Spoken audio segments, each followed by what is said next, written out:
दोस्तों, चैनल पर आपका स्वागत है। महिलाओं को आत्मसम्मान से जीना सिखाने वाली भारत की प्रथम महिला शिक्षिका, जिनका नाम है सावित्रीबाई फुले, इन्होंने कहा, शिक्षा स्वर्ग का द्वार खोलती है, स्वयं को जानने का अवसर देती है। तो इनके बारे में आज हम जानते हैं कि ये कौन है और इनकी जीवन परिचय कैसा रहा है, समाज के प्रति इन्होंने क्या अपने योगदान दिए हैं, इसके बारे में आज जानते हैं। इनका कहना था कि स्वाभिमान से जीने के लिए पढ़ाई करो, पाठशाला ही इंसानों का सच्चा गहना है।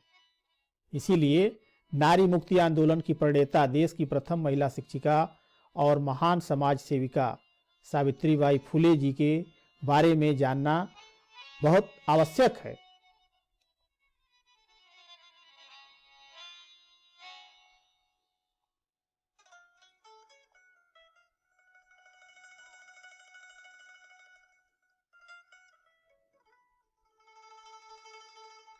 आजादी से पहले 19वीं शताब्दी में भारतीय समाज में महिलाओं की स्थिति बेहद खराब थी। उन्हें शिक्षा से दूर रखा जाता था। महिलाओं के साथ काफी भेदभाव होता था। समाज में विधवाओं का जीवन जीना बेहद मुश्किल था। दलित और निम्न वर्ग का शोषण होता था। उनके साथ छुआछूत का व्यवहार होता था। ऐसे माहौल में माली परिवार में, जो कि अब ओबीसी के अंतर्गत आता है, में सावित्रीबाई ज्योतिराव फुले का जन्म 3 जनवरी 1831 को सतारा जिले के नाव गांव में हुआ था।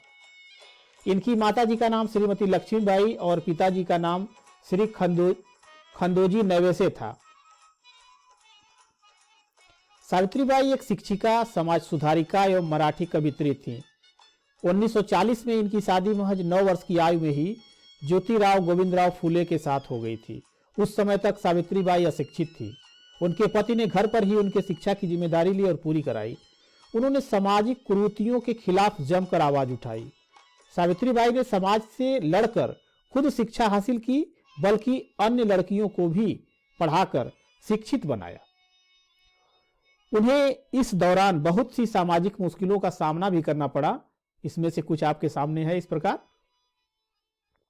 जब वे स्कूल जाती थीं, तो विरोधी लोग उन पर पत्थर मारते थे, उन पर गंदगी फेंक देते थे। आज से 191 साल पहले बालिकाओं के लिए जब स्कूल खोलना पाप का काम माना जाता था, तब ऐसा होता था। सावित्रीबाई पूरे देश की महानायिका हैं। हर बिरादरी और धर्म के लिए उन्होंने काम किया। जब सावित्रीबाई कन्याओं को पढ़ाने के लिए जाती थीं, तो रास्ते में लोग उन पर गंदगी, कीचड़, गोबर, विष्ठा तक फेंका करते थे। सावित्रीबाई एक साड़ी अपने थैले में लेकर चलती थीं, और जब वो स्कूल पहुंचती थीं, तो गंदी साड़ी को बदल लेती थीं और फिर अपना कार्य करती थीं। अपने पथ पर चलते रहने की बहुत ही अच्छी प्रेरणा देती हैं। सावित्रीबाई फुले देश की पहली महिला शिक्षिका और पहली महिला प्रिंसिपल रही हैं। 5 सितंबर 1848 में पुणे के भिडेवाड़ा में अपने पति के साथ मिलकर विभिन्न जातियों की 9 छात्राओं के साथ उन्होंने महिलाओं के लिए पहला भारतीय स्कूल की स्थापना की। 1 वर्ष में सावित्रीबाई और महात्मा ज्योतिबा फुले 5 नए विद्यालय खोलने में सफल हुए। तत्कालीन सरकार ने उन्हें इस कार्य के लिए सम्मानित भी किया। एक महिला प्रिंसिपल के लिए सन 1848 में बालिका विद्यालय चलाना कितना मुश्किल रहा होगा, इसकी कल्पना शायद आज भी नहीं की जा सकती। लड़कियों की शिक्षा पर उस समय सामाजिक पाबंदी थी। सावित्रीबाई फुले उस दौर में न सिर्फ खुद पढ़ी, बल्कि दूसरी लड़कियों को पढ़ने का भी बंदोबस्त किया। सावित्रीबाई ने अपने जीवन को एक मिशन की तरह से जिया, जिसका उद्देश्य था विधवा विवाह करवाना, छुआछूत मिटाना, महिलाओं की मुक्ति और दलित महिलाओं को शिक्षित बनाना। ज्योतिराव फुले के साथ मिलकर उन्होंने लड़कियों के लिए 18 स्कूल खोले। महिलाओं के अधिकारों के बारे में जागरूकता बढ़ाने के लिए 1852 में महिला सेवा मंडल खोला।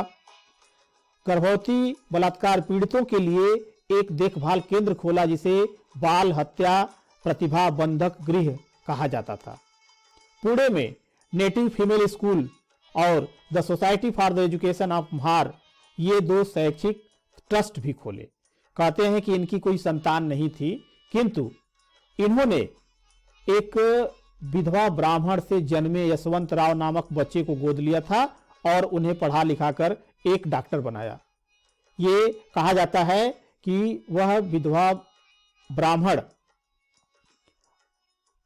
आत्महत्या करने जा रही थी, तो इन्होंने अपने यहाँ उन्हें पनाह दी और जो बच्चा जो है उनका जन्म लिया, उन्हें इन्होंने अडॉप्ट कर लिया, पढ़ाया लिखाया और डॉक्टर बनाया।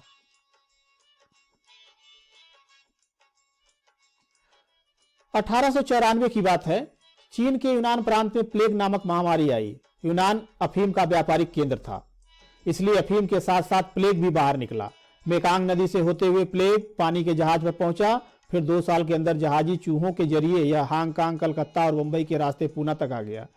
उस वक्त जिस किसी को भी प्लेग होता था उसे 7 दिनों में सर्दी, जुकाम, सिर दर्द, बुखार और उल्टी होने लगती थी। इलाज न होने पर मरीज न्यूमोनिक हो जाता था। उस वक्त एंटीबायोटिक और ऑक्सीजन सिलेंडर जैसे उपचार नहीं थे, इसलिए लोग तड़प कर मर जाते थे। भारत में इस महामारी से लाखों लोगों की मौत होने लगी। हालत यह थी कि डॉक्टर भी इसका इलाज करने से कतराते थे। उसी समय महाराष्ट्र में लोगों की जान बचाने के लिए सावित्रीबाई फुले ने अपने बेटे डॉक्टर यशवंत राव फुले के साथ आगे आई और उन्होंने पुणे के पास प्लेग पीड़ितों की देखभाल के लिए क्लिनिक खोला। यहीं पर एक दिन उन्हें पता चला कि मंधवा के पास महार हरिजन बस्ती में प्लेग आया है और पांडुरंग गायकवाड़ के लड़के की जान खतरे में है। सावित्रीबाई फुले सीधे महार बस्ती में पहुंची और पांडुरंग के 10 साल के बच्चे को अपनी पीठ पर लाद कर क्लिनिक ले आई। वहां उनका इलाज हुआ, वह तो बच गया और उसके क्वारंटीन होने से बस्ती में भी संक्रमण नहीं फैला। लेकिन सावित्रीबाई फुले खुद प्लेग की शिकार हो गई और 10 मार्च 1897 को उनका निधन हो गया। इतना ही नहीं, 30 अक्टूबर 1905 को उनके बेटे की मृत्यु भी प्लेग पीड़ितों की सेवा के कारण प्लेग से हुई। आज सावित्रीबाई फुले भारत की सबसे महान महिलाओं की श्रेणी में यूं ही नहीं है, उन्होंने दिखाया कि अपनी जान से बढ़कर मानवता की सेवा है। सावित्रीबाई फुले जी के कुछ अनमोल विचार इस प्रकार हैं। शिक्षा स्त्री का गहना है, शिक्षा स्वर्ग का द्वार खोलती है, स्वयं को जानने का अवसर देती है। स्वाभिमान से जीने के लिए पढ़ाई करो, पाठशाला ही इंसानों का सच्चा गहना है। उसका नाम अज्ञान है, उसे धर दबोचो, मजबूती से पकड़कर पीटो और उसे जीवन से भगा दो। बेटी के विवाह से पहले उसे शिक्षित बनाओ ताकि वह आसानी से अच्छे बुरे में फर्क कर सके। स्त्रियां केवल घर और खेत पर काम करने के लिए नहीं बनी हैं, वह पुरुषों से बेहतर कार्य कर सकती हैं। इसलिए हमें उनके प्रयासों को आगे बढ़ाना होगा। Thank you.